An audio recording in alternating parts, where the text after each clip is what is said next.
Halo para detektif sejarah, kali ini kita bakal membahas taktik perang yang paling berbahaya dan terbaik, yaitu taktik perang Blitzkrieg.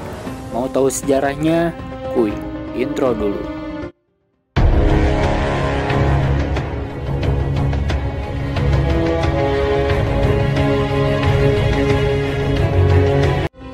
Dilansir dari kompas.com, tulisan Ervan Hardoko, pada 1 September 1939 adalah awal Perang Dunia Kedua. Jerman memamerkan taktik perang yang sama sekali baru yang disebut Blitzkrieg atau perang kilat. Dalam Blitzkrieg ini tidak dikenal adanya pertahanan statis berupa parit atau benteng. Pertahanan terbaik dalam strategi ini adalah gabungan pasukan yang terus bergerak saat melakukan serangan. Tentu saja, serangan seperti ini membutuhkan mesin-mesin perang yang terus bergerak, pesawat tempur yang menguasai udara, serta pasukan infanteri besar yang terus bermanuver.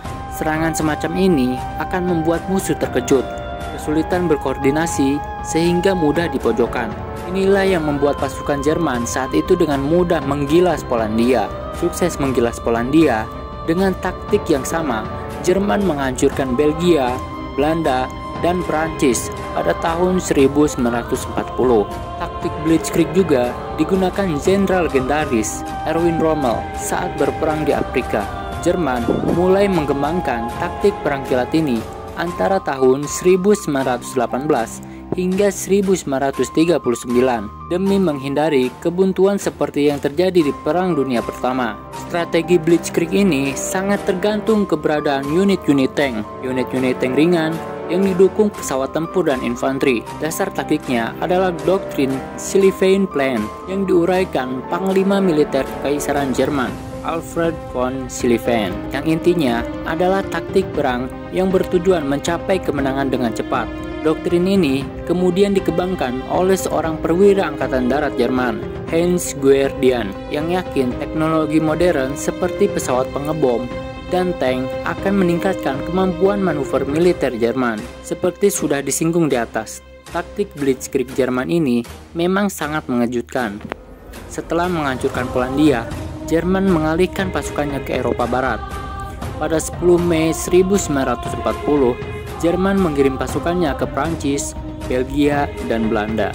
Prancis saat itu tak hanya didukung militer yang cukup kuat, namun juga memiliki jaringan benteng Maginot sepanjang perbatasan dengan Jerman. Namun, sekali lagi Jerman dengan taktik Blitzkrieg-nya bisa menerobos garis Maginot yang sebelumnya diklaim tidak bisa ditembus dan langsung merangsek ke wilayah Prancis. Dan hanya dalam waktu 1 bulan, tepatnya 14 Juni 1940, pasukan Jerman sudah menduduki Paris, yang disusul perjanjian gencatan senjata antara Prancis dan Jerman pada 22 Juni 1940. Nasib Belgia dan Belanda tak jauh berbeda dari Prancis.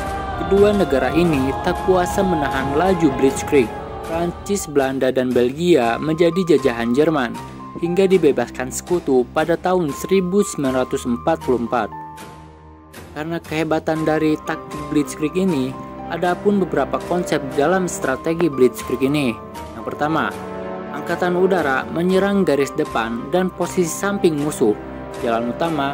Pada waktu yang bersamaan, infanteri menyerang seluruh garis pertahanan atau setidaknya pada tempat-tempat yang penting, dan juga menyerang musuh.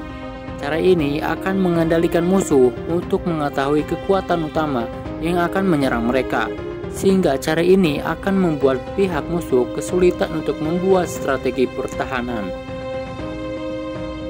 Yang kedua, memusatkan unit-unit tank untuk menghancurkan garis-garis pertahanan utama, sekaligus menusuk masuk tank-tank jauh ke dalam wilayah musuh, sementara unit yang sudah dimekanisasi melakukan pengejaran dan pertempuran dengan pihak musuh yang bertahan sebelum mereka sempat membuat posisi bertahan. Infanteri turut serta bertempur dengan musuh agar pihak musuh tertipu. Ketiga, infanteri dan unit pendukung lainnya menyerang sisi musuh, enemy flank, dalam rangka melengkapi hubungan dengan kelompok lainnya, sekaligus mengepung musuh dan atau menguasai posisi strategis. Dengan strategi inilah Jerman bisa menguasai Eropa dengan sangat singkat. Namun karena Jerman ini dikeroyok oleh sekutu dan egoisan bapak kalian, yaitu Bapak Hitler, tidak mendengar dari jenderal-jenderalnya, ya akhirnya Jerman kalah. Bagaimana menurut kalian? Jika kalian suka, silahkan like, comment, and subscribe.